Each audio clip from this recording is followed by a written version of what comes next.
And we're live. Okay. Let me pull up that itinerary. I almost forgot what we were doing. Yeah. Okay. Now hold on. Stage fright. Guys, I'm sorry. I got so scared. And then our group chat, we were talking about McDonald's after the schedule. Okay. Oh my God, I'm so sick. Oh no, someone else got it. We infected someone else. It's spreading. It's super spreader. My name's Estella Fox. And I'm Logan Fleming. That's very sexual. Yeah, we get really crazy. I mean, it's not okay. Well, Taylor's not bringing the sex. Yeah, so someone's got to. We are joined here today with Haley Taylor. Haley, I have to do a brief introduction because I know you won't do it justice. Okay. Not only is Haley just a wonderful person, I have the privilege of knowing. I want to start with your accolades. She's an actual podcaster and a radio host. She producer of audio books, and award winning. Yes. It's like the fact that this is our first guest, people are gonna be shocked because then it's gonna be just like my ex-girlfriend is next. It's like, but who am I love? But this is like having John Green on. Exactly. Well, that's the thing. People is say that a lot about me. that you're just like John Green. The John Green of the friend group. Yeah, all the time. Worked for NPR for a long time. I mean, I can't even overstate your qualifications because I know you won't. So I'm just like, this girl is famous, you guys, and we will plug all of your media in the pod post. Just thank you so much. Yeah, thank you for being here. I'm excited to be here. Something that I said to you earlier was what I love about this is I love nonsense. Yep. I think we should partake more in nonsense, and I mean this in the best way. I don't think that this is that serious, and that's what I love about it. I love non-serious things. Yeah, because Absolutely. I agree, and I think that's my reaction. I mean, I'm trying to be irreverent in the face of Swifties who are taking things very seriously. That I'm like, what if three girls gab? And what about it? In a world where three girls can gab and record it. And I honestly think that's why it's almost bad to have you on the podcast because you are really, really knowledgeable and have incredible takes, but we're just good friends. Yes. Yeah. Yeah. That's not why you're here. You're here because you're a lovely person. But thank God you know shit and you know culture. And she's very... unbelievably well-read. The largest, deepest well of film knowledge that I can even get close to. And... yeah, a lovely person, just personally beautiful. Someone beautiful. Did we mention beautiful? And you'll see that in the video. Yeah. Stunning, but also, just personally someone before I even actually got to know you, just someone I would just tell my deepest, darkest secrets to. I just look at her and be like, I have something to share because I know you're non-judgmental and very candid and compassionate. So, and that's been true as more as I got to know you. And relevant to this podcast, this woman knows Shakespeare. I do like a play or two.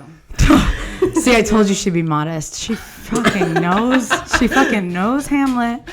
She knows Ophelia. So, welcome to the pod. Welcome to the pod. Is there anything you'd like to say about yourself or just anything? Well, I mean, I don't know how quickly we're jumping in here, but I'm excited to be here for similar reasons in that I've never really been a fan of Taylor Swift, and I feel like this is important to say right at the top. Go ahead. So people know. Because what era are you? Of course. That is I don't know. Yeah. I don't know because it was hysterical listening to your first episode. I loved it so much. I listened to it. I posted first, played immediately. Thank you. And I'm then gonna this pod close because you're such a delicate. I'm and on delicate NPR, it's flower. welcome to NPR. But we start screaming pretty fast. I have to be eaten. No, you're good. You're good. So. Go ahead. Your first episode was so funny, but I was surprised in how you guys seemed surprised about the content to where it's I built a bridge and got over the Taylor Swift years ago, and I was confused. This is. It felt like to you guys it was newer.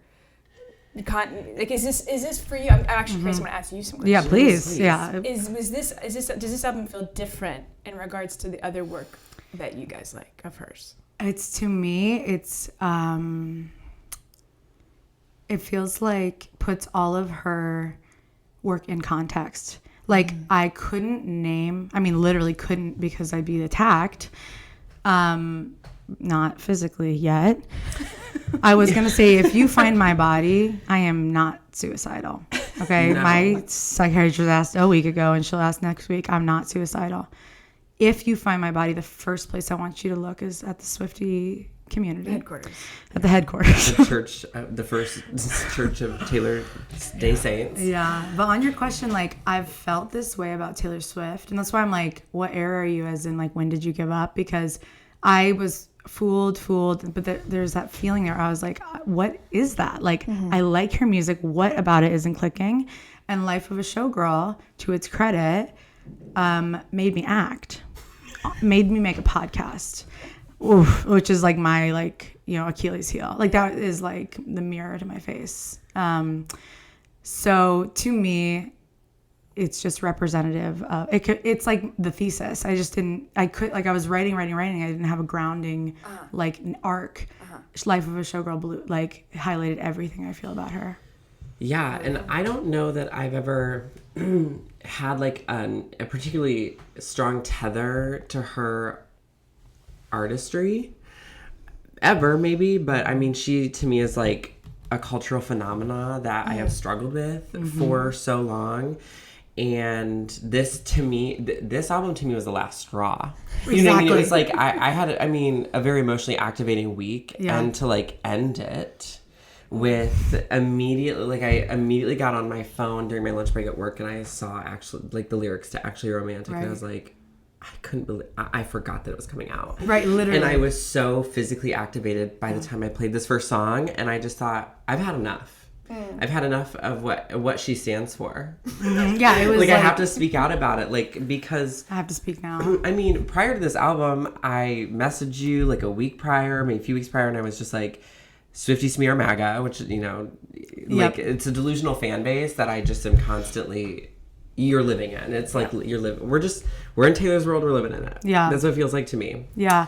Yeah, and I appreciated, because we, of course, like, you know, you reached out being like, I listened as a podcast fan, as a fan of me, which is lovely. Like, I want, you know, you're supporting friends, which I think is beautiful. Yeah, thank you. Regardless of our opinions. And thank God we have the same one. Although, no, because I'd love for you to be a Swiftie, because I'd love to talk to you about Taylor Swift. Swifties, call in. We're still waiting. We want to know. What I loved about what you said is you were like, well, and I hear this a lot. People feel like they're not qualified because they don't have an era. Yeah. And that's, I think, one, if you are born in this great nation or in the world, you've been accosted, you've been afflicted. So it doesn't matter if you have an era, if you ever liked her or not. But what I loved about what you said is you were like, and what we'll talk about is like the minute of her stardom was it didn't resonate with you, which I think is a powerful take, because you were never like really afflicted, you know? I mean, you witnessed it, but you weren't like, had that dissonance of like, I like her music but don't like her. You're kind of like, that's just not for me. What I think is really powerful about your opinion is like, there's no more powerful stance than indifference. And I'm hoping after this podcast that I can like be like you, of like, not for me, but you do you. Yeah, yeah. That's the strange thing that I've encountered is I want to be very clear about this right from the top. I don't hate Taylor Swift. This is not a like let's shit all over Taylor Swift podcast. I just don't like her music, and I don't think that is a controversial thing to say. It's crazy. It shouldn't be. It should not be, and that's why we're here. But it is in that you've said that, and it's been controversial. Yes, and it's been like that from the jump. Yeah, we've talked about this. I'm a high school girly of 2009. That's when I graduated high school. And you'll see in the video, she is Taylor Swift's your target audience. You're like beautiful, truly blonde. Well, people say I look like her. Like I get that a lot. You do get that, and you're like alternative. Like you wear short Audrey Hepburn in high school, I'm sure. Yeah, t-shirts. Sorry, that long exactly. Like but you actually seen Funny Face before the age of 23. So yeah, I'm curious. Like what was your experience of her? Well, I think when I was younger, I just didn't get it. Like I wasn't a part. I didn't relate to the she wears short skirts. I wear t-shirts. She's your captain, and I'm on the bleachers. Is that how it goes? Yeah. Is there sneakers in there? She wears short skirts. I wear sneakers. I thought. Oh, I thought it was t-shirts. T-shirts. I don't know. I'm not. I think maybe she put sneakers on at some point. Sneakers are somewhere. There's some Converse. Converse girl. That's Demi though. Yeah. Sneakers and dress. Anyways. Yeah. So I never got it, but it was everywhere. And that, I think, was the thing that was confounding to me, is that I couldn't get away from it. I remember waking up for high school. I had a radio alarm clock. And I listened to the radio, and it was her every single day. And I shared a room with my sister. And one day I woke up and I screamed, like, no! Nice. Like, enough! Enough of it. Turn the shit off. It just felt like it was everywhere. And then the conversation turned to like, oh, the reason you don't like Taylor Swift is because you're a hipster. That was the thing that people would say. Yep. And that like you deep down do like her. It's just you're desperately trying to be different. You cannot like anything mainstream. So therefore you're hipster. Which is an interesting psychological read. Yeah. Immediately building a psyche of you and deciding that deep down you have this belief. Yeah. What an interesting attack. And I think it's bizarre that the fan base has always been similar to this. I mean, you talked about this in the first episode, that the conversation now, if you don't like her, is that you hate women. Like, yes. And I was thinking about this of like, what is it specifically about Taylor Swift that we talk about her in this way? Other artists can release albums that don't do well. Other artists can release stuff that's not great. Yeah. But what is it about Taylor Swift in particular, on both sides of the coin, that if you say you don't like her, you're attacked. Exactly. And if you do like her, you also feel like you're being attacked. It's like the one artist that has this bizarre... I do have this theory that, there is this kind of oppression Olympics that occurred. I mean, I was graduated for being white. No, I experienced Portland, Oregon in 2016. The Me Too movement. We gained class consciousness, and I went to a liberal arts school as an upper middle class white woman. So there is this there was back then a need, and still is a need to be oppressed. So suddenly all the wealthiest people I've ever met were non-binary and canceling everybody for not using the right pronouns. I love my non-binaries out there. If you're listening, call in. I know you're listening. Yeah. You've tapped in already. None of these people that were the most militant are non-binary now. It just became like, what can I be oppressed by? And I really, at least I've observed that from Swifties of like, okay, how do we justify that we are like, and I read this online, emotional support billionaire. We are standing behind her. There's this dissonance, right? These are like ostensibly liberals who care about the environment, who, whatever. You got to find something to be oppressed by and feel like you need to overcome. And that's what I've seen is like Swifties are just like really trying to be oppressed. And it's like this, and she is too. And that's why I'm like, I know you're not trying to shit on her, but I am. Because she has fooled a lot of people with this narrative that she is the underdog. Yeah. I was going to say the white, I just feel like white liberals have proven themselves specifically to need to be the underdog in any capacity. And look at where we are. Because not white, but liberals used to actually be the underdogs of America. Obama was rolling up his sleeves, and it was like the working class were voting blue. The working class aren't voting blue anymore. Nope. So they're voting red. And so how do you grapple with this reality where ostensibly the people, because of my class guilt, I vote about class in America. That's what I vote on. So if I asked, the average working man, who should I vote for? They'd be like, well, Trump 2030, So it's like, how do you resolve that? Yeah. Well, I think being the American psyche is the underdog. It's like we left, it's like the tea. I don't know. I grew up with a father who was like a self-identified Tea Partyist, who was like the first person to hang up a "Don't Tread on Me" flag in our entire town. Right. You know what I mean? They're somehow the patriots and the warriors, and they're the only ones who are gonna be here when this all crumbles. Yeah. Right. Yet they are the most emotionally insecure people there are. They can't handle criticism, critique. They can't handle they can't adapt to situations not going the way that they want them to. And I think also the type of women, and hate to just like cast this net, but it's just white feminism has been like the worst part of.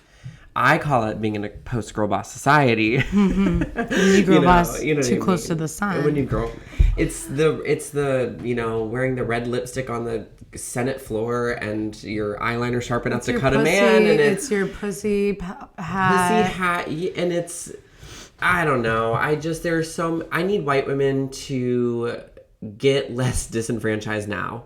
I need you to stop acting.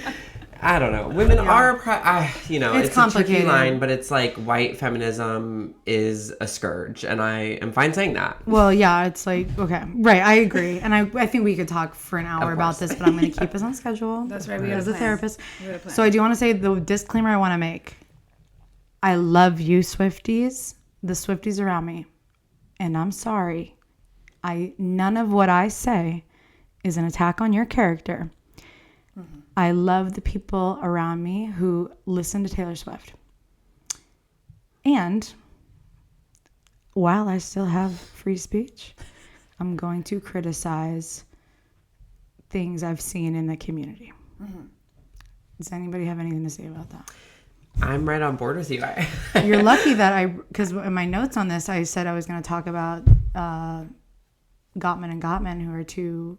Well, now I'm going to have to. Sorry. So what I've noticed. I know. Sorry, Gottman and Gottman. They would be a throuple if they were still around. Okay, so this was two clinical psychologists, husband and wife, who did the most foundational work in couples therapy. And I have so much to say about that. But, and this has become pop psychology, and it's really important.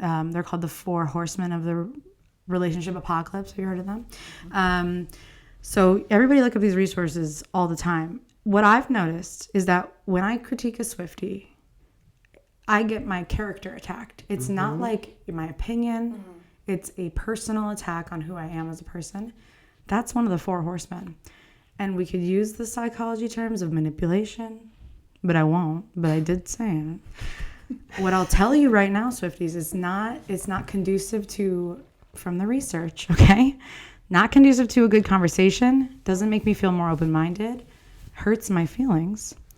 And yeah, I still invite any Swiftie to come on here and talk to me. And I'm genuinely curious. Like, I don't want it to be a thing of, I want you on here so I can make fun of you for what you like. I really do want to know, like, what do you like about this album? I haven't seen a lot of discourse about people liking it. But if there are people out there who like really like it, it's not because you're an idiot for liking it. I genuinely want to be like, what is this like a comfort thing for you? Do you is it like a guilty pleasure? Is it like reading a romance novel? Like, I genuinely want to know. It's not this thing of where.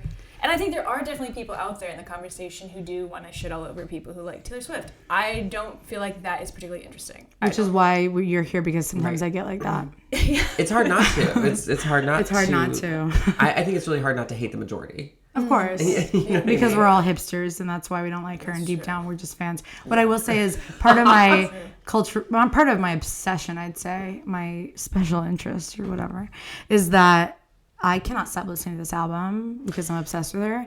It is growing on me in terms of sonically. Okay. Everything has been an earworm. This will come out after the second episode, so I won't tell you my parallel to Big Pharma, but I will be honest. I can almost sing every single song now. Okay. By design. Yep. By design. And also, like, this is something that I've acknowledged before. And you've mentioned this, I agree. I would never call Taylor Swift an artist because I don't think it's necessarily art. But I do think she's an incredible business person, and I do think she writes incredibly catchy songs. Songs that get stuck in my head. Like, I'm even humming stuff that she's singing. Yeah. So I don't think, I'm not, again, trying to say that she can't write a song. I don't, it doesn't strike as art to me. Right. But I think she is talented. I think she's a talented person. She's a talented businesswoman. Yes. The way she leveraged the eras needs to be studied in like any marketing, any college marketing, class. Well, and she took what gay people on Twitter were saying about pop stars, and she said, I'm going to make this my thing. I'm going to capitalize on it. She's literally a genius. Yeah, she is a genius. Can I say mastermind? Of course. Because I'm not genius. too far. There's something. Well, no, mastermind to me implies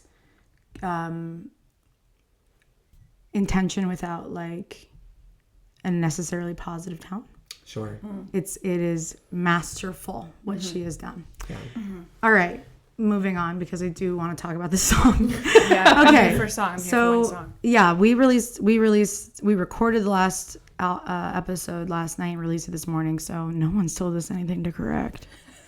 Okay. Okay. No, but I did. You haven't listened yet, but I will say I called out to say I want to know what a good songwriter is because I'm not convinced that she's a good. I don't think her pen is particularly profound or beautiful. Right. That's I think a really good segue into the song. Right. Yes. And just a little side note there, because people, that is what they say. Like, what do you? When I say don't listen to Taylor Swift, it's like, well, what do you listen to? Right. And I will say, in high school, Laura Marling was a huge part of my musical upbringing then. But even like now, like, is anyone listening to Katie Kirby? Do you guys know Katie Kirby? Mm-hmm. Yeah. I don't. I think she is so incredible, and I think she's slept on. Wow. And she has a song, Cubic Zirconia.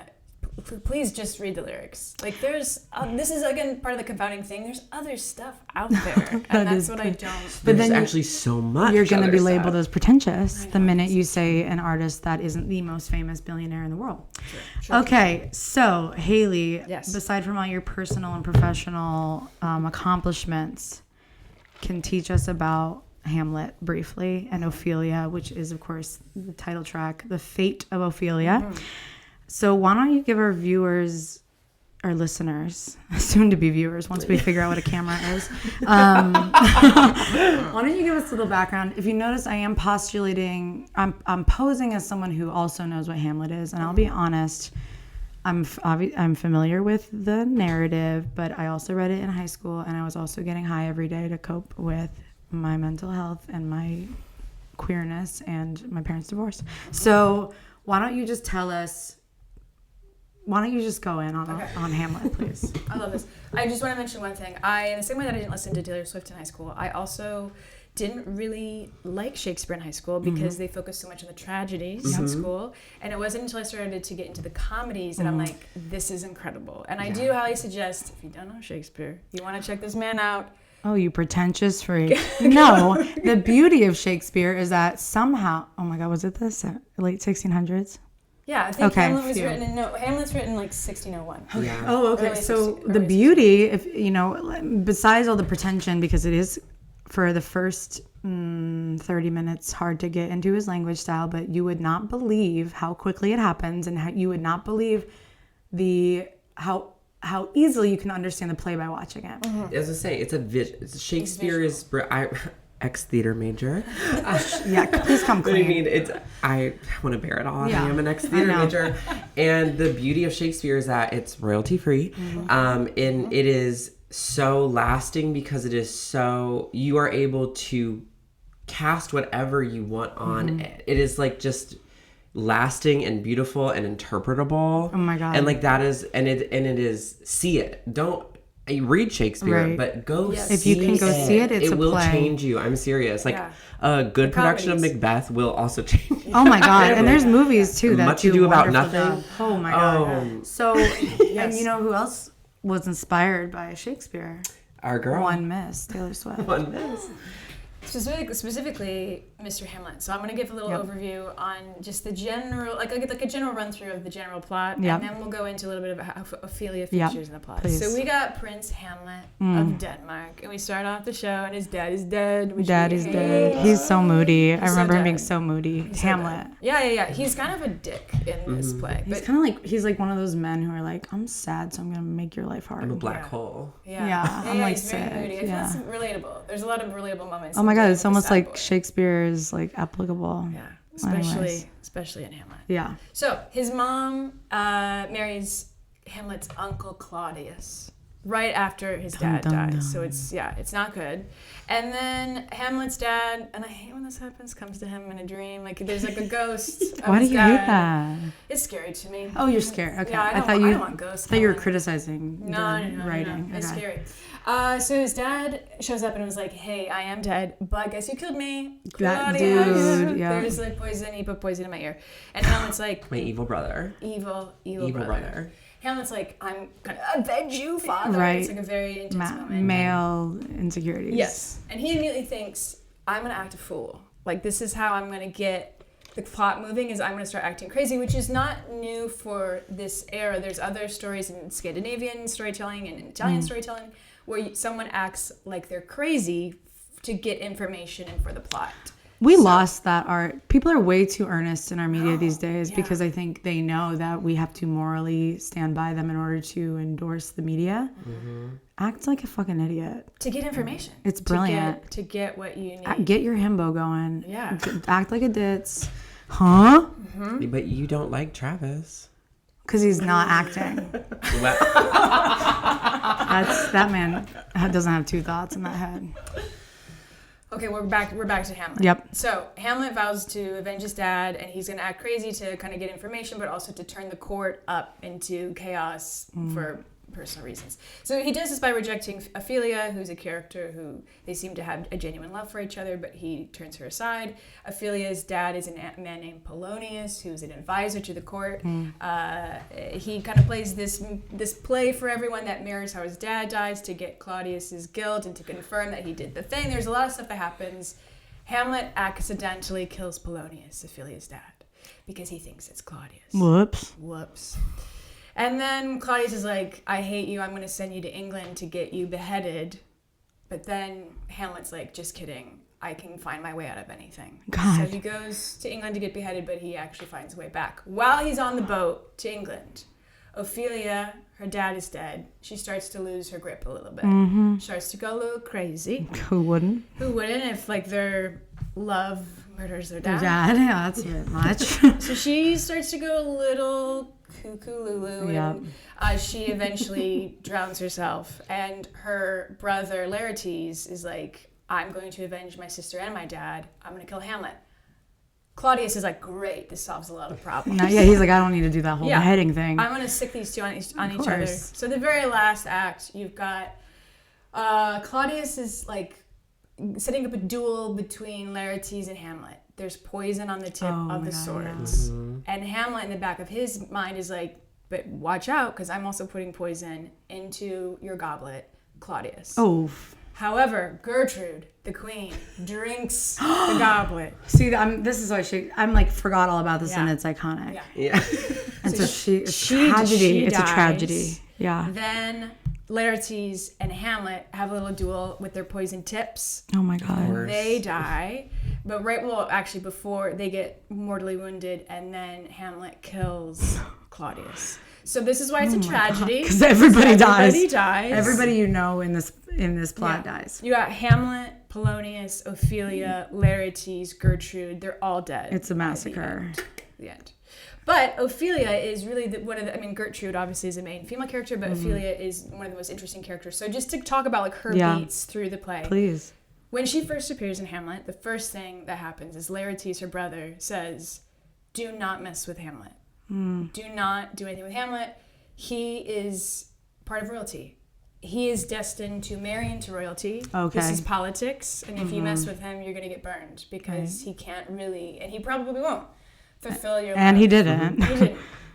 And right after that, her dad, Polonius, is like, Ophelia, do not don't. Yeah. Girl, stop. No one likes, but that's going to make it worse. Yeah, and it also sets up this idea that politically, she's already being used and warned about the men in this tale that are pushing everybody around. Yeah, I wish they just said, listen, don't get with a man in politics because they are insecure. Why do you think they're in politics? It's not cute. Once you find out he cries when he doesn't get his way, you're not gonna want to spread those legs open. And this is a perfect segue because Hamlet shows up to Ophelia's room and he's going crazy. He's like distressed, he's distraught. We've all been there before, girls. Oh my God. Like a guy show up into your room. And you're like, can I fix you with sex? Right. No. It might be the only cure. Right. It might be the only cure. You're right. So Ophelia goes to her dad and she's like, Hamlet showed up in my room. He's acting crazy. And her dad's like, oh, he's crazy in love with you. That's what it is. He must be actually deeply in love with you. As the viewers, we know, obviously, everything that's happening behind the scenes. Right. That Hamlet's kind of doing this on purpose. He's getting information. Yeah, and so we kind of see already how this miscommunication So anyhow, so Polonius says to his daughter, I have a great idea. I'm going to go tell Claudius, I'm going to put you in a very specific part of a room, bring Hamlet in, we're going to hide and listen to your whole conversation. Which again is her being used as a pawn in these men's... She's just used. Yeah, in these men's political schemes. Right. So then that does happen. Hamlet's obviously... He knows that something's going on, and that's this famous scene where he says, "Get thee to a nunnery." Bro, which I feel every day. Yes. Well, the funny thing is, I think you can think of it as a nunnery, meaning like you need to save yourself and be chaste, but actually it's a play on words. It's slang. Nunnery oftentimes meant like a whorehouse. Nice. So it's like I want you to whore yourself out. Like that is the answer. To As in, like, was it a compassionate, like, go on slut, or like you're a dirty dog and okay. Logan, do you want to please tap in? No, I'm like I'm locked in. No, I mean it wasn't. He's attacking her, and he's saying He's basically like, you're a calling her slut. Yeah. Ugh, I fucking hate him. Yeah, but he's doing this. I think at least because he knows that something's afoot. He says multiple times to her, "Where's your dad, Ophelia?" while they're talking to each other. And is on the play, is it just this guy like they're like hiding. listening? You just see them. Like, I'm sorry. Tapestries were only so thick. Right. He's just behind the curtain. Like you can just see that lump behind the curtain. That huge And lump. what does it feel like? She lies. She's like, I don't know where my dad is. I don't know because she's trapped. Yeah. She's like, I think I'm like kind of horny, but I don't know. She was like, damn, okay, I thought we were gonna fuck, and now you're like telling me to go slut myself out. Yeah, so it's confusing. The next scenes is he's just really mean to her and says terrible things to her, and then obviously he kills her dad, which is not great. So Ophelia's not doing great from this point on because Hamlet has treated her terribly. Every man killed her dad. Every man in this plot, I would say outside of her brother, who I think genuinely was trying to care for her, every single man in this plot is taking advantage of her. So naturally she starts to lose it. She starts to, sing song. Like she starts to just go a little cuckoo. And she starts to sing songs. Some of these songs about love, some about death, one of them is about like a virgin losing her virginity. Some of them have like sexual overtones. And there's another scene where she comes in and she very beautifully gives characters flowers. And each flower represents, they're kind of symbolic for her own sorrow, for her own regret. Gosh, she's Manic Pixie Dream Girl. Yeah, she's like before John Green. Fixation. Before Paper Towns. Yeah. I've always viewed Ophelia as just this character that just gets blindfolded and spun around a bunch of times. They're like, they take the blindfold off and they're like, get to your room. Yeah. Get to your nunnery. Get thee to the nunnery. Yeah. So she gives these flowers and then she just disappears. And the next scene is Queen Gertrude, who comes in and says, Ophelia was sitting on a tree branch. The tree branch broke. She fell into the water. She drowned. Yeah. And she has this beautiful line that says she's incapable of her own distress. Oh, Jesus. Which I thought is so pretty. Because in a way it's implying that she kills herself because she probably could have got out of the water, but she was ready to go. From her situation, and this is debated, like the next scene there's characters that are saying she drowned and other characters are like, no, she killed herself. See, that's what, when you said she killed herself, I thought it was up in the air if she killed herself or she was drowned. It kind of is in the plot. Like there's a character, I think very close to her funeral, that says, oh, she killed herself, and her brother like freaks. There's someone else who freaks out and is like, no. She did not kill herself. She drowned. So, and I think it could be debatable. I think she does. Right. Choose to die. It was like, she was on that branch. It was not stable. She knew what was coming. Falls off, and so then there's this funeral scene. Her brother Laertes jumps into her grave and is so distraught, and then this dickhead Hamlet has the worst line, and he says, I have loved her more than 40,000 brothers. Then, okay, incest. Second of all, no, if that's what love is, don't make your brother stumble. Don't make your brother stumble. Don't make him stumble. That's a callback to dinner we just had. But this idea that he loves her more than her brother, like I love you more than 40,000 of what your brother loves you, even though Hamlet plays such a large role in her downfall. I was gonna say that if that's what love is, get away from me.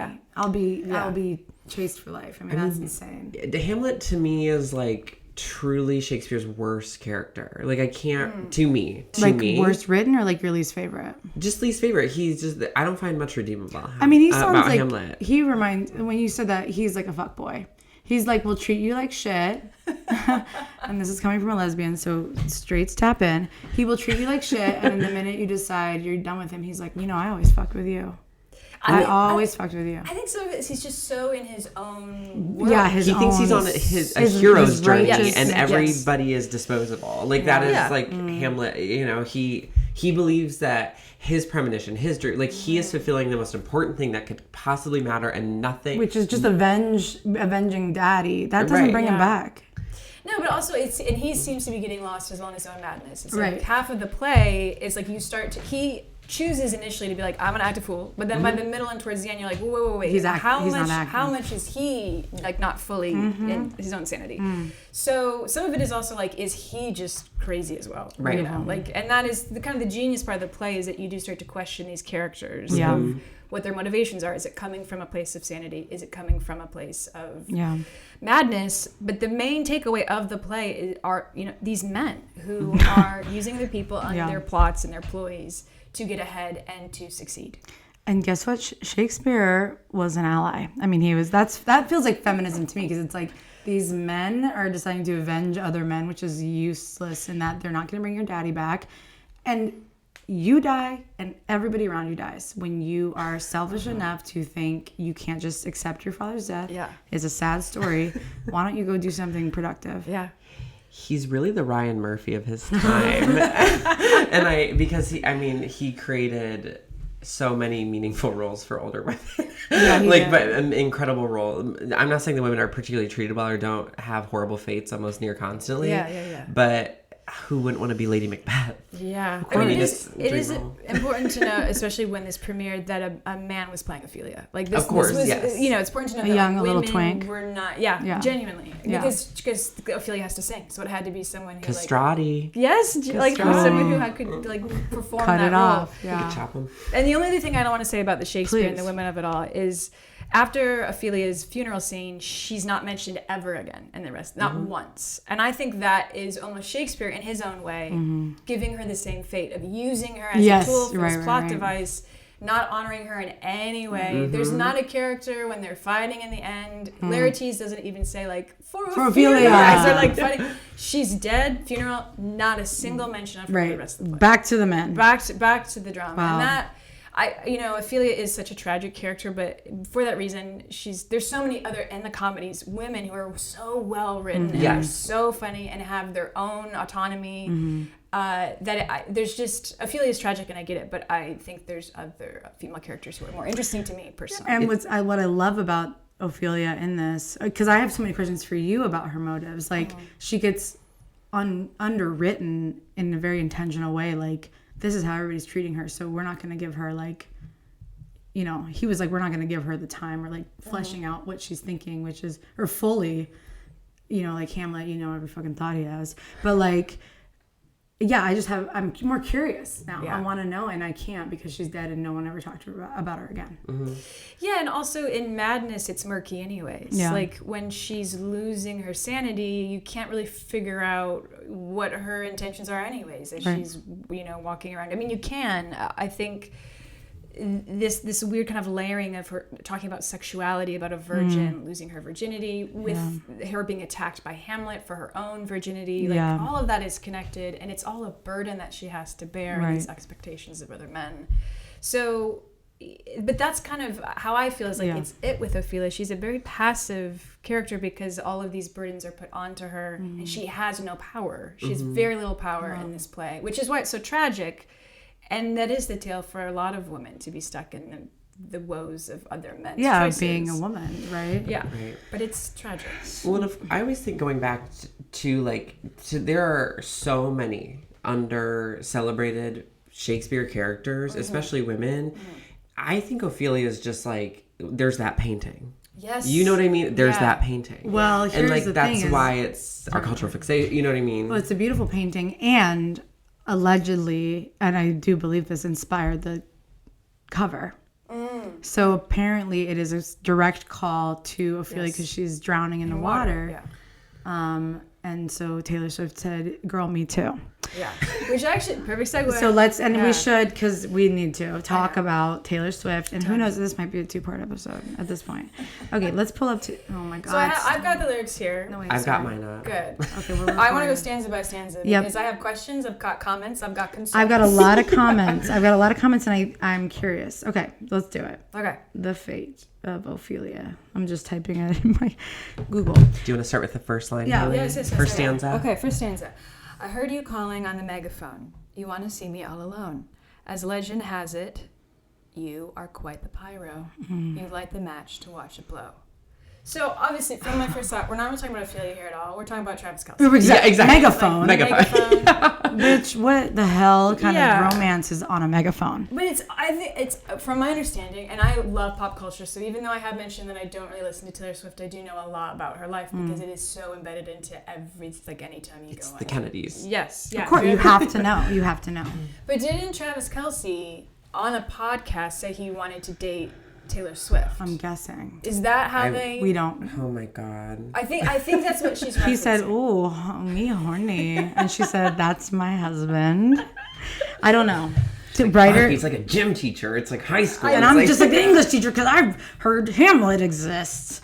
But I'm assuming that's what that is. She's saying, I heard you on the megaphone. Like, you went on a podcast, you said you wanted to date me. That's how I was aware that you wanted me. So, and I want to talk about these last lines. Yes. I heard you're like a bad boy, right?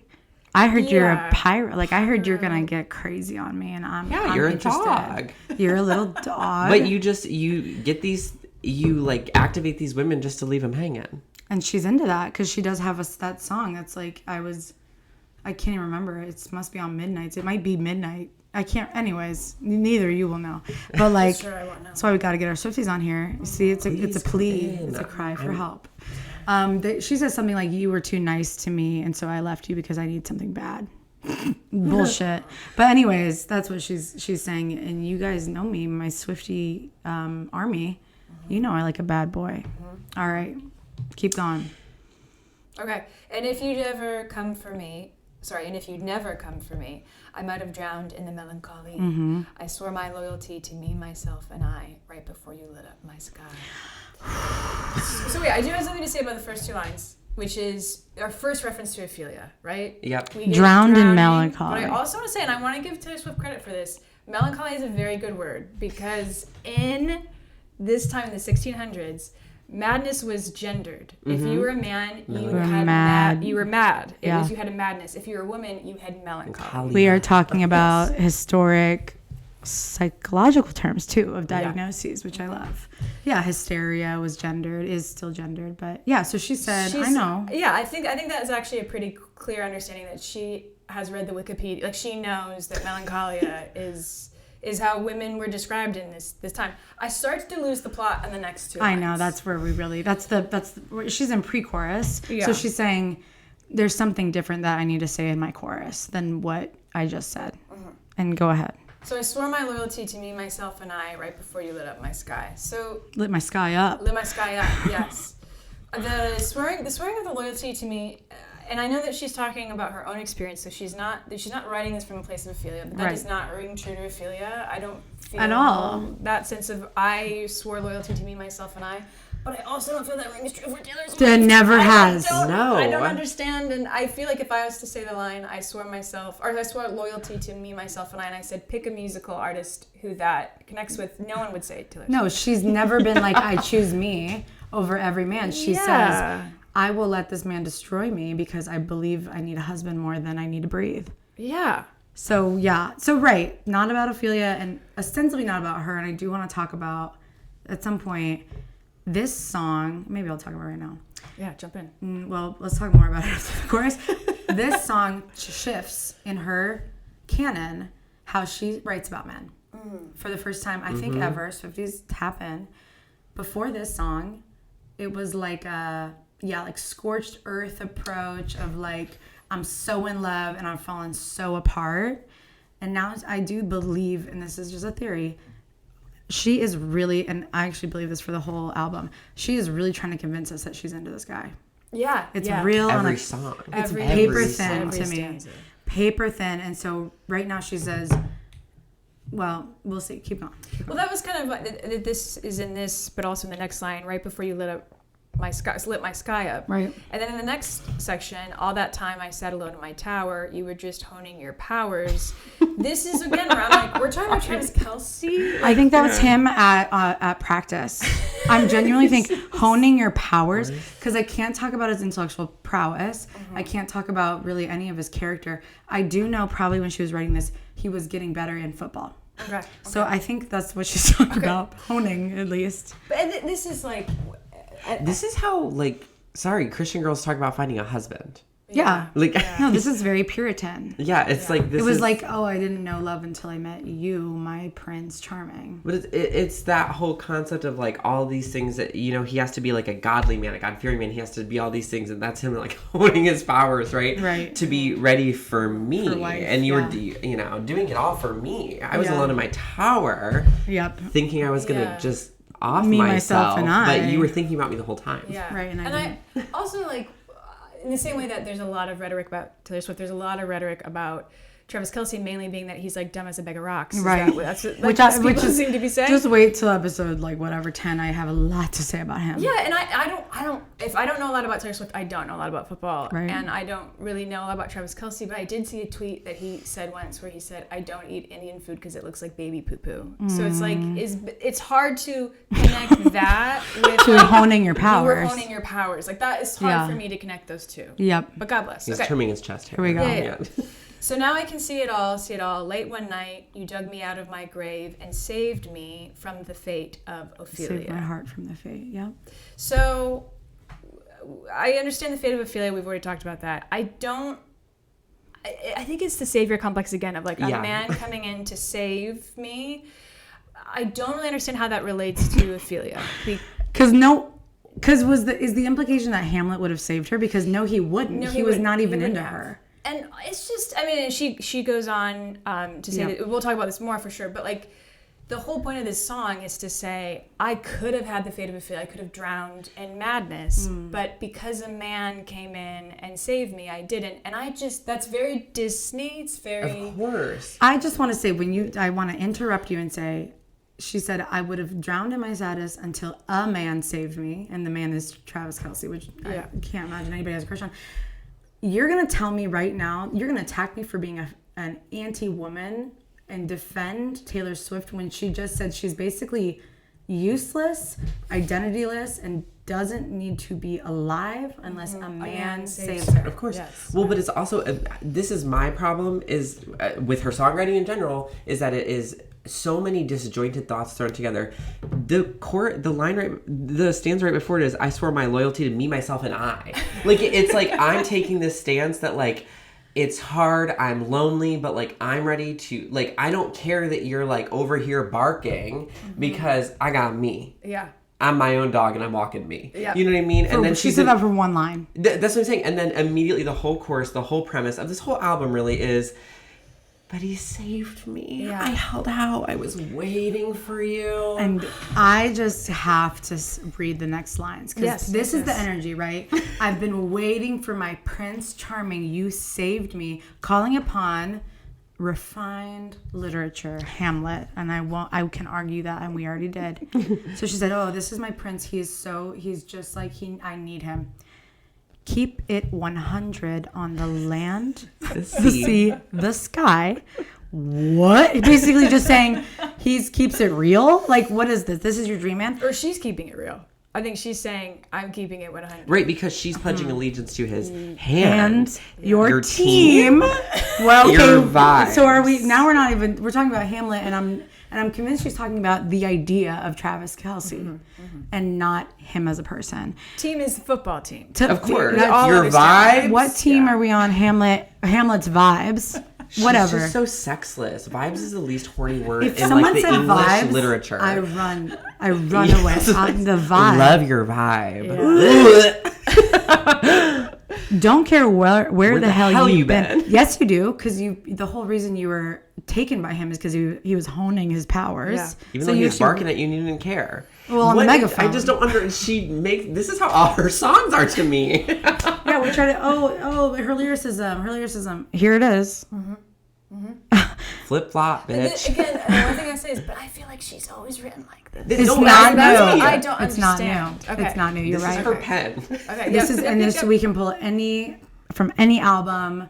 This is how it is. It is high school poetry. Oh wait, but this is the best line in the whole. Go ahead, read it. It's about to be the sleepless night you've been dreaming of. I'm gonna The fuck fate you. of Ophelia? No.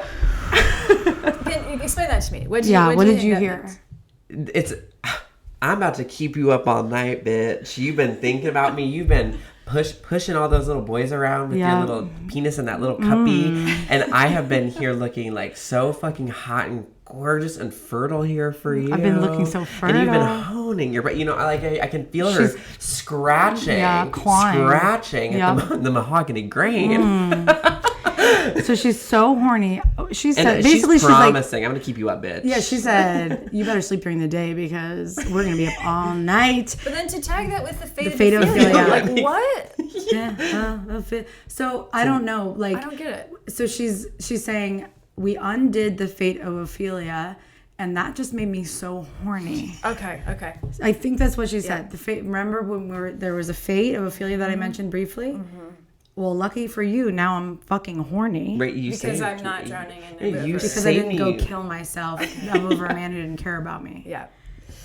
Okay. Okay, here we now let's now we're kind of getting into the source. We're back to Yeah, Hamlet in a we're way back. because it's the eldest daughter of a nobleman. Ophelia lived in a fantasy. I'm just gonna stop really quick right there though, because not to finish the rest of the stanza. Yeah, But like, no. yes, we're correct. Eldest daughter of a nobleman. She got that fact. We have that correct. Yep. Ophelia lived in a fantasy. I would say no. I mean, because it depends on what Taylor Swift thinks is a fantasy. Right. Is she saying fantasy is in like Denmark is a fantasy land where there's like a castle, or is she saying like fantasy is? To me, to say that Ophelia lived in a fantasy means like blissful. this magical world, but she was not. Yeah. Like, In fact, this is how I know the bitch doesn't know. I mean, I don't either. Full disclosure, but at least I admit that, and I don't make a whole song about knowing a play. She says Ophelia lived in a fantasy. Ophelia she kind of knew something. She knew too much, and that's why she went crazy. She was like, something's not right. I gotta go. You know, there's something intuitive about what her ending was. Yeah. And not this delusion of Ophelia. Yeah, fantasy makes it feel like everything is really charming and, And magical. amazing. Blissful, and like that's not what it is at all. She's romanticizing something that she doesn't understand. Yeah. She couldn't see up from down. Well, that's Yeah, why we like, know. I she's think it was lost. about the painting more than it was about the book. Okay, and then she continues on, but love was a cold bed full of scorpions, the venom stole her sanity. And like, I don't know. I mean, the venom, yes, there's a lot of poison in Hamlet. There's a lot of poison going on. And I do feel like her sanity was stolen. Yep. And so I don't hate some of this. Like, I get it. Love was a cold bed. I do think with Hamlet saying that he was essentially rejecting her sexually, personally, I get it. But so let's continue on. Yep. I guess if anyone else have thoughts on that, please jump in. I do, but let's just keep going. Okay. 'Cause- And if you never come for me, I might have lingered in purgatory. You wrapped around me like a chain, a crown, a vine, pulling me into the fire all that time.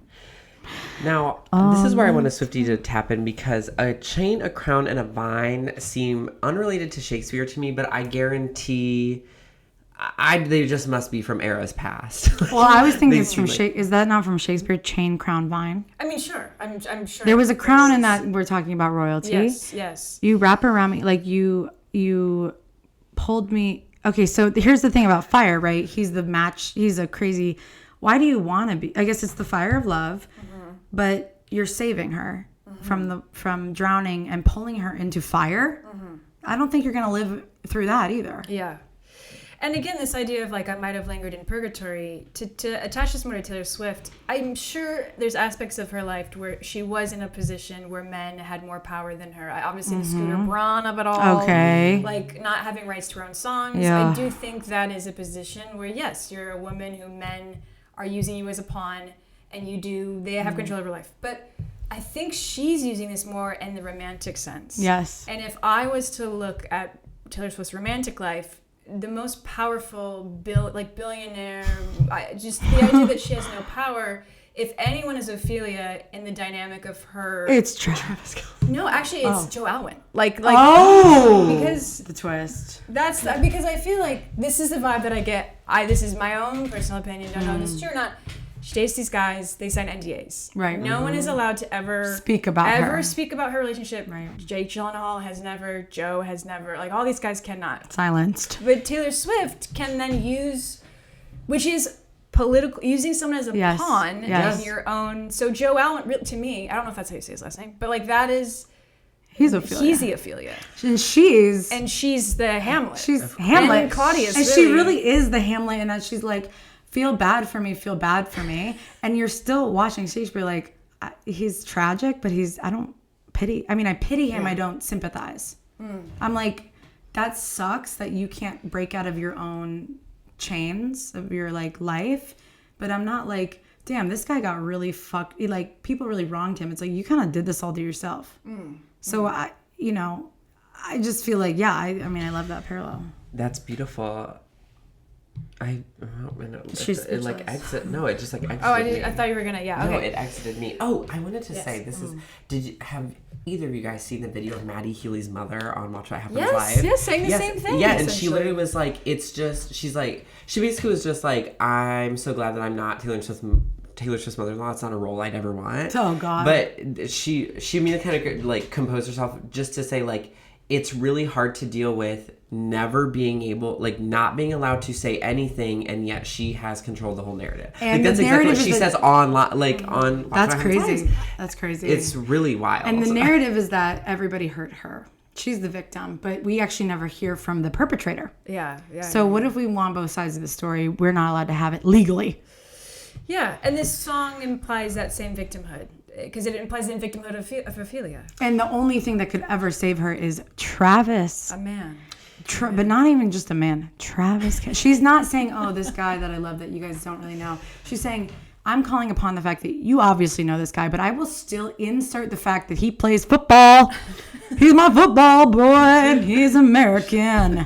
He's like, I get it. He's fucking Travis Kelce, okay? I understand, but it's just so sad. It makes me so sad for her.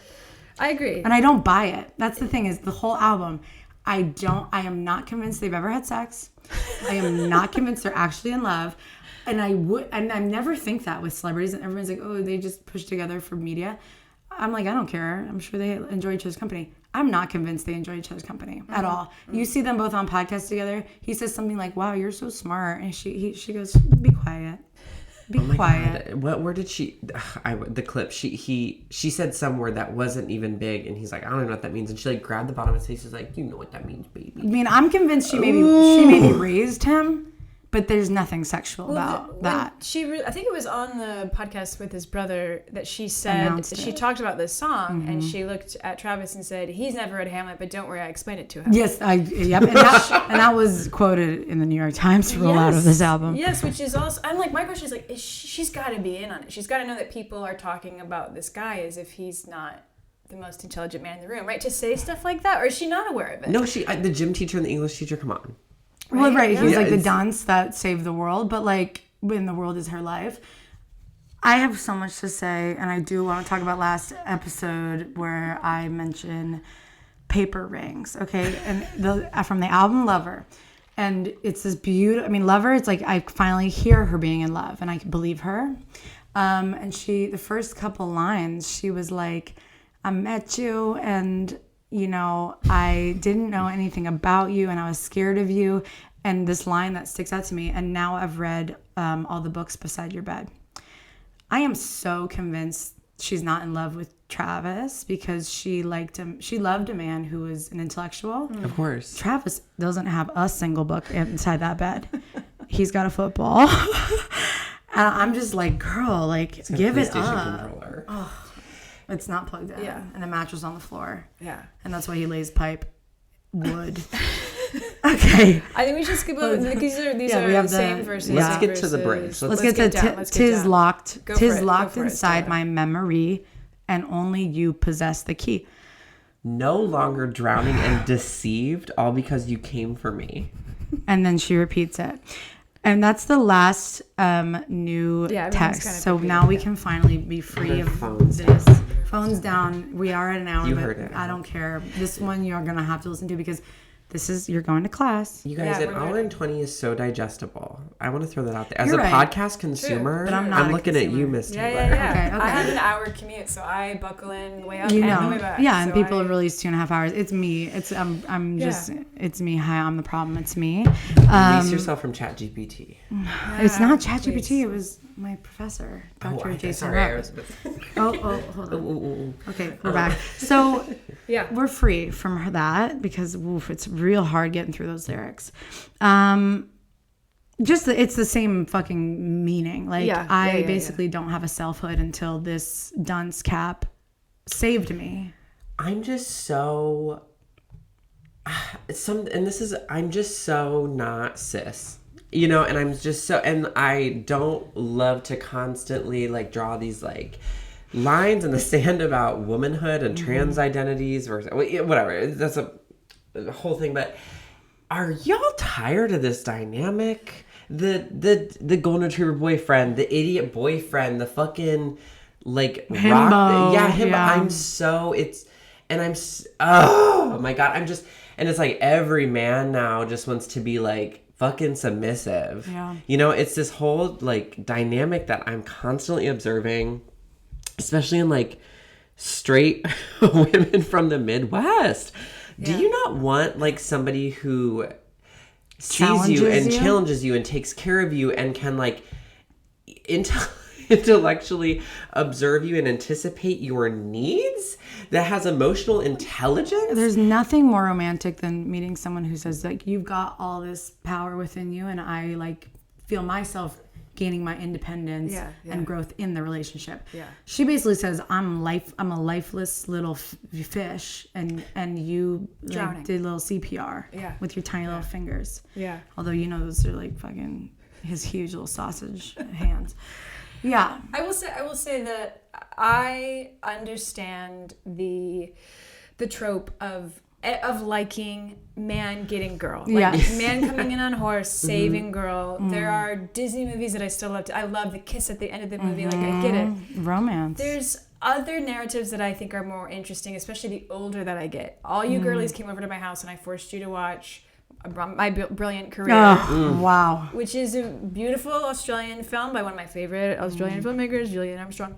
And at the end of the movie, she doesn't choose the guy. She chooses herself and her myself, career. and I. Yeah. And even in like Greta Gerwig's Barbie, which is a whole other conversation. But at the end of that movie, she, you know, I think in Hollywood especially, but in songwriting as well, for women, there's kind of like, you either are the mother or you are the career girl. Right. And those are kind of the two planes that you have to choose from. And I think lately a lot of women have been saying, what if a career is just as unfulfilling as a mother? Right. What else does women have? Yeah. Like, who else are we? What can we pursue? Right. How do we define our worth? Yeah. That space is interesting to me. There's so many songwriters to me that fill that space. Taylor Swift, in my humble opinion, only fills the I am a woman who needs to be saved by a man space. And there's probably other songs that don't do that, but to my understanding. But despite projecting at the highest volume that I am a businesswoman, and she is, and it's about my career, and I'm prioritizing myself and my cats, and I'm quirky, and no one's ever really understood me. She built a career off lonely women. Yes, exactly. That's why I'm like... Only to sell out, it feels like... Yeah. It doesn't make any sense. That's why I'm like, what happened and and that's why the bubble burst. And I'm like, it's time to get a podcast going. Because this woman, for all of the harm she's done to my life, not intentionally, but still hurtful, has had a narrative this entire time, like that I could respect, at least as a woman, that she is like, love them and leave them when it doesn't serve me. You are not the one. In fact, that song I was referencing that I literally can't remember the name or the melody, when she's talking about I need a bad boy, in the line she says like, I care about my career more than I care about this guy. Now she's saying I would never have a career if I didn't meet Mr. Kelsey. Now this is the love of my life and I've never felt anything before I met him. Yeah. Right. And How embarrassing. How embarrassing. And then just make the song and then be like, this is the life of a showgirl. And then to go on Fallon, and we talked about this last episode, but she goes on Fallon and she's asked about the Super Bowl, and she's like, well, he's putting his life on the line out there. You know, sorry to repeat this, but he's putting his life on line out there, and he can have his thing. And it just seems so silly for me to think like, ooh, what would my choreography be if I... What? She is anti-feminist, Yes. anti-woman. She taught the line, the way you said it and the way she says it, you'd think he was a public servant. You'd think he was a policeman or a firefighter. Multi-million dollars. You know, yes, it's dangerous sport. Respect to all my sport doers. Don't act like you do fucking nothing but, ooh, what's my makeup gonna look like while he's fighting for his life? It's like, what? What? And then to call upon Hamlet, that I do believe breaks gender norms. It's not this masculine guy and tragic, like, useless woman. It's like you're rooting for her, you're not rooting for him. He's kind of a pussy and she's kind of a boss bitch who's just getting pushed around, and you're like, damn girl, if you only know your dad's like behind them, you wouldn't believe what's going on. Like, it makes me angry at her. It makes me angry, and I know you don't want to shit on her, but spineless. Yeah, she stands for nothing. She stands for nothing. The minute it became profitable to be at the Super Bowl, of course it's always profitable for her, but now suddenly this brilliant marriage that just does feel like royalty. And maybe this is the parallel, because I don't believe they're actually in love. What Ophelia's family was saying is like, it's all going to be political. This feels like a political act that is loveless, and I do believe, yeah, that's the parallel I see with the play, is like, this is monarchy, and she has married into the wealthy family, and the kingdom has been preserved. I have another question about this to you, because I talked about this to you when the announcement was made that she was engaged. We have a very dear friend who's a Swiftie in our life who posted about being very excited about the announcement. And I saw her post first, and immediately after I saw your post, it was a different take. And I had something different. But I did see a lot of people saying, like, this is tragic that she's choosing a football player. But in my mind, I'm like, I think it makes perfect sense that she's... Of course she was. I don't get that conversation. I've been seeing that a lot of, like, we should not be celebrating her being engaged to Travis Kelce, but I'm like, who else is she supposed to be? I do feel like she should be with No, a I do football think there player. was a point. I get what you're saying, but I do think there was a point where she was like alt girl, who was like, I like skinny boy who reads and smokes cigarettes. And so I do think this is, Jake Gyllenhaal, whatever. There was kind of like this, I'm interesting in that I don't date like a meathead, and I'm like not like other girls. And this is her first meathead, as far as I know, right? So that's why I do think it's surprising that now she's coming out with this overproduced Life of a Showgirl, which I think is a perfect title, because she is performing in her life, in her relationships with others. She's not a fucking showgirl. She's postulating. She's like, she is acting like she seems like she's acting like a humble girl. She's acting like a victim. She's acting like she's in love. Like, that is the life of a showgirl. Except she has the thinnest skin of any woman I've ever met, and is constantly needing to defend herself, even though she is a billionaire. Yeah, go ahead, you guys. I feel like I don't even know where. And I think I've touched on this. Like, finally, to me, the veneer has wiped away. This album is truly where I Love Your Verbiage, the bubble popped, and I'm just hoping that there is a transparency now for people to see, because this is to me who she's always been. I agree with you. Like, who else? Nothing was more stupid and like unbelievable to me than Maddie Healy. Right. And that's why like she the most decided laughable to Charlie it, because she's like, remember when I was interesting? Yeah, she just, I don't know. It's just, this is the trajectory of so many people that I've met and I've known, where like they're just like, my perspective as a trans woman is just like, and a queer person is that there are so many women who are like, yes, girly, boots, house down. Like, I love gay people. Woo! And then it's like, give them 5 years and they're married to a fucking Republican. Oh my God, it's like what happened. They start wearing cross necklaces. Oh, you know yeah. what I mean? It's like this trickle of like settling in. This I just see with straight people. It's this settling into expectation. Yeah. And it's like, to me, well, that's what you always were. Yeah. You know what I mean? It's so easy to spot the like inauthenticity of it. It's literally what happened when all those non-binaries at my college turned Yes. she, her, straight, marriage, pregnancy. I was like, yeah, you were gay until graduation. Right. I've been dyking out since birth. And she's always just thrown on whatever, shapeless coat she can put on. Okay, we're good. Sorry. I don't know. This is just consistent. She's consistently inconsistent. You're unsurprised. I'm unsurprised. And also, just I think I've seen this complaint a lot of like, well, Sabrina Carpenter can talk about wanting a man, why can't Taylor Swift? But I'm like, I think it's different, and that Sabrina Carpenter is aware of like, yes, I swear I'm choosing them, or they're not. They're choosing me. I'm not choosing them. Yes. Like, she's aware of like, I do love men and I hate myself for it. Exactly. She also fucks. She fucks, and she talks about in this kind of like really funny way, like treating men like the way men treat women, where she's like, they're a really funny species to observe, and I like to fuck them. Very candid, very authentic. Here's the difference: is I literally, like, when we all thought she was in love with Barry, the first line that came out about him was like, "Don't fuck up, because I will drop you," and then that's exactly what happened. Yes. Taylor said that her whole career, like, not in any eloquent way. That was just kind of like, I mean, she was just a bleeding heart who was just like, hopefully this shit man turns okay. But like, the minute she could say the most anti-feminist thing, she was jumped on it. She said, here we go. Finally, the fucking veil is lifted and I can just hate women and love and only define myself by a man.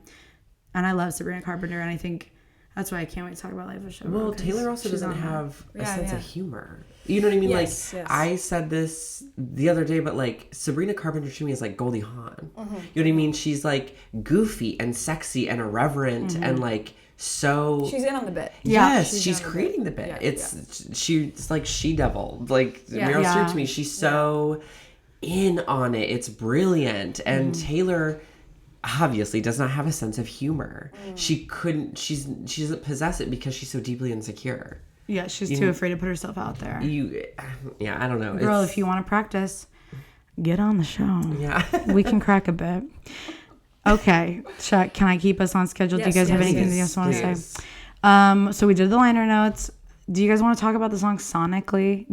Here's what I'll say is I don't have much to say. It is a total earworm, but I do talk about in the last pod. So listen to it, Haley, because it did come out like 7 hours ago. So I don't know why you haven't do it. You've been working or something, working for a living. Yeah. It's incredibly produced. To the point where it's almost overproduced. Max Martin's on this. He's been known for, go ahead, Baby One More Time. he has this sonic I Want It That Way. geniusness, and he makes this more cinematic, and it's a great opener to Life of a Showgirl in that, like, it's catchy, it's like easy, it's like quippy. Reading the liner notes, I want to sing it. Like, it's just a piece of plastic to me. I've hummed it all day. It's like a perfect song that comes on that you're like, great. Yeah. Great. She said, I'm like, great, put it on. I was dancing to it. Yeah. Speaking of We dancing danced to it, We did I want to mention that it's one of I think it is the most popular song right now. Yes. On week 1 or 2 of this album. She beat Adele. She beat Adele. I saw that today. Yeah, She beat Adele, not because she made something good, but because she made 30 of them. Yeah, exactly. She made gold version, tower version, Ophelia's version. whatever the fuck. Wait, can you explain this to? Because I know this a little bit, in that I know that there was some release where she released them in separate vinyl, so you had to collect all the vinyls. Yeah, it's collector. Gotta catch them all. But what is it with this? Like, how is there so many? Yeah. versions? So she's, as of yesterday when we recorded, there were at least, I haven't checked today, but there were at least 30 variants, which means like she released like, there were a few versions that had like demos. So like 4 demos on them, or like voice memos.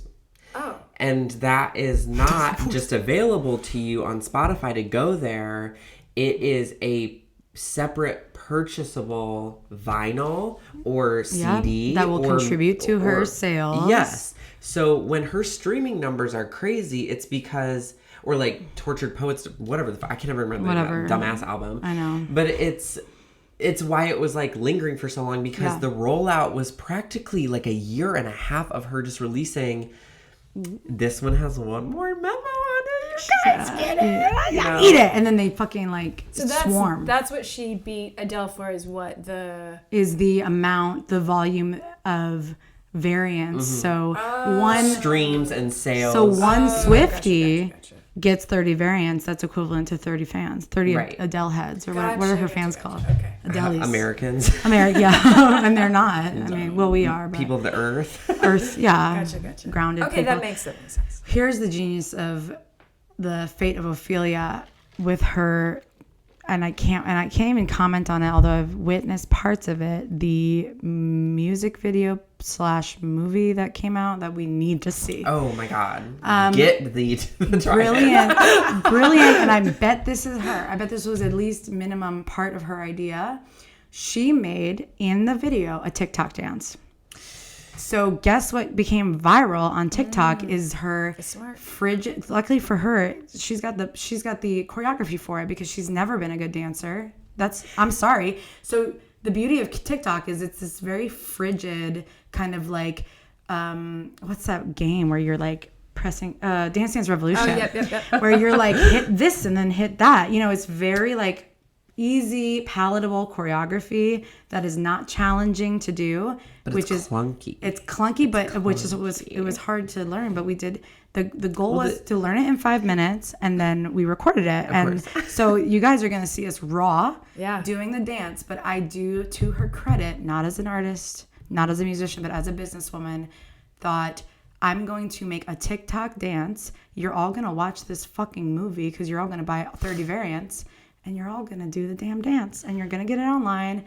Now I got a pop hit. Yeah, wait till she does like the Apple like mega screen like Charlie did on the Brat Show. Exactly. It's going to be like, who's our guest doing the Fate of Ophelia dance this time? What celebrity fucks with her now? She's burned every bridge. Greta Gerwig loves her. True. What did I see? I think I sent something, but somebody was talking about, I think Taylor herself was talking about how brilliant Greta was, because she is like a genre hopper and just like me, or like whatever. I'm like, did Greta Gerwig jump many genres? I think that she like had like a husband who did one thing and collaborated, but I love Greta. Her work speaks to me, unlike Taylor. I love Greta too, but I mean the Barbie movie, I hated the Barbie movie, but also it's like sorry. Yeah, you're good. Yeah, just because you get like a big budget, I don't think like the indie spirit of Barbie is particularly gone, other than you worked with a mega corporation that you can't say whatever you want. Mattel. It's like Sophia with like Priscilla. You can't say it's bound to be a bad screenplay. Suddenly you're like, oh, there's this female director breaking waves finally on the main screen, and you're not even allowed to say I didn't like it, because it's like feels anti-feminist. Like, I did not enjoy Barbie. I didn't watch Priscilla, but I have reviews of both on my Noir November. And there we go. You need to see this, but I have, this would be a whole other podcast, but I have thoughts on the Barbie as well. I know. Did we all see it together? No, it was my birthday. I wasn't there. Trans people. Good for you. Yeah, it was safe space. And we all walked out being like, "What the fuck?" That's so funny, because when I went on opening night with some people, and there was nobody in the audience in Toledo, which is interesting. Thursday night of release. I heard it was packed. The only people who stood up and walked out at the beginning were this group of high school boys, which I respected. Yeah. And if there was a bunch of trans people walking out, I would have followed you out of solidarity. Thank you. We stayed. I mean, ugh, it was hard, and they made it even harder as you kept watching. Beginning, I was like, yeah, okay. Then I was like, oh, I don't know. Well, we all thought like it was like Hari was in it, because she's whatever. But it's like we were all like, well, Hari's in it, so there must be something. And it was like there was something, but there was basically like fodder for the podcast. Yeah. There was think pieces. Mm-hmm. So I do appreciate I want to plug your work. Noir November. Yes, it was so just much. how I found out about you, actually. Yes, that's the first way. Yeah. It's not. I'm not really active on it anymore. It was like something I did for a long time, which is like writing a lot of reviews of films. But I every once in a while get really upset by a movie, and I like Of course. aggressively type a review. That's exactly what happened right here. Yeah. But with an album. Yeah, you have to be platformed. Things stir you so much. And truly, this is what I love is what we're doing now. And again, to reiterate this, for me at least, this is not about like tearing down one artist. It truly is. I love the pop culture. I love to talk about what people are talking about, even if I don't necessarily listen to the music of the person myself. I do think it's fascinating to talk about their impact on our lives, because it has impacted our lives. Yes, we are yes, part of the landscape of pop culture. Are you telling me that if you don't absorb every single word, study all of her work, memorize it to heart, and then also morally support all of her decisions, you can still speak about somebody? I think so. That's radical, and I appreciate that. It's That's harder and harder, but but while we still can before, and if you find my body, you know what happened. Yes, but we're November. I work in radio. Yeah. I'm She does available on great work. Instagram, and I take long walks in the park, so you might see me there as well. Go to the park. If you wanna She'll be be pondering. touch Influenced to go for a walk. It is Haley Taylor. Spend a little time with her. You'll realize I'm The doing my Metro life Parks wrong. Need you. Like Yeah. I'm serious. I love a tree. I love a park. You love a park, and I love a cloud. I love a good cloud. you love a good cloud. Yeah, cumulus, stratus. Yeah. You make Toledo beautiful. Yeah. You really do, and I mean that. Thank you so much for, we exchanged voice memos, and I was like, well, damn, if we had the privilege for you on the pod. And I said no initially. I was like, no. But then you were like, well, no, that's even better. I needed that you. Yeah. Well, because you were like, honestly, no, because I can't really speak about Taylor Swift because I don't care. Which I was like, wow, I want that take. Yeah. And then you said, but if you need someone to talk about Shakespeare. But I will come and talk an hour. And we needed that more than I need a hole in the head and I need a hole in my head. Well, you were our perspective. You gave us a lens. Yeah, I can't. That's what What I we need you remember to be. about Hamlet was not much. I hope it was a fun refresher for everybody. It was really, and Fabulous. I'm gonna go back to his work because it's actually good, and it's like a palate cleanser from the life of a showgirl. And if this, and I mean this genuinely, if this song is getting people to like, I should check out Shakespeare, then God bless. God bless people checking out. I will say, I prefer the comedies. Go for the comedies. Go for the comedies. That's good. Very That'll favorite get you in. Shakespeare show. Quick. Yeah. For the people. Kenneth Branagh's Much Ado About Nothing with Emma Thompson, Kenneth Branagh himself. I think Keanu Keanu Reeves is the only thing Love I it. don't like. Oh. He's the worst part of the movie. He's by far. He's- But Denzel Washington, so hot, on a horse, doing Shakespeare as it should be done. I mean, it was so smart to cast him, and I want to see more. He just did Othello, I think, with Jake Gyllenhaal in New York recently. Whoa, Jake Gyllenhaal, Yep. careful. Yep, Yeah. yep. I do think we need more Denzel in Shakespeare. But my favorite adaptation, it's hysterical. I laugh out loud every time I watch it. I love Emma Thompson. Young Kate Beckinsale as well in there. Fantastic production. White chemises, nipples, Ooh, humor, beautiful sell women. it. It's sexy, This is what guys. I'm worried about. Feisty women speaking their minds. Swifties, do go to the source material and listen, watch, absorb, read Hamlet, because if you just listen to Life of Ophelia, you would have a very different portrayal and understanding of one of the iconic women in literary history, and you would flatten her to a Barbie doll, Boring Barb. a boring Barbie, and I'm coked out enough to tell you We're brave enough. that to be brave. If you don't, I don't think you might not know that line. Is that the Charlie thing? Yeah, that's Yeah, she but said. You call me actually romantic. boring Barbie because you were bold on coke, brave on coke. I was talking about the Coke thing. I didn't know the boring Barbie was a Charlie thing too. Yeah. That's learning just a one lot. of the first Charlie line. literally called her boring Barbie when she was brave. Brave on coke. Oh, Because And that guess happens. what? The bitch is a boring Barbie, and I'm not even on coke. Yeah. we're learning a lot. You guys, that wasn't even an hour and a half, so I'm okay with that. Yay! Because Hour this and a was- half. Yeah, this was really good. Is it an hour 20 exactly? Hour 20 is nothing. Logan, you said an hour I'm 20. telling you guys, Right on. soothsayer. I'm gonna plug all of Haley's stuff in the post. Wow. Wow. You've set an impossible bar for guests. You have. Because it's just gonna be gay people making each other laugh and saying "gag." That's the tea. Gag boots down. Boots my house the house down. Haley Taylor, thank you for saving us from the fate of Ophelia. Guys. And on that, you've been listening.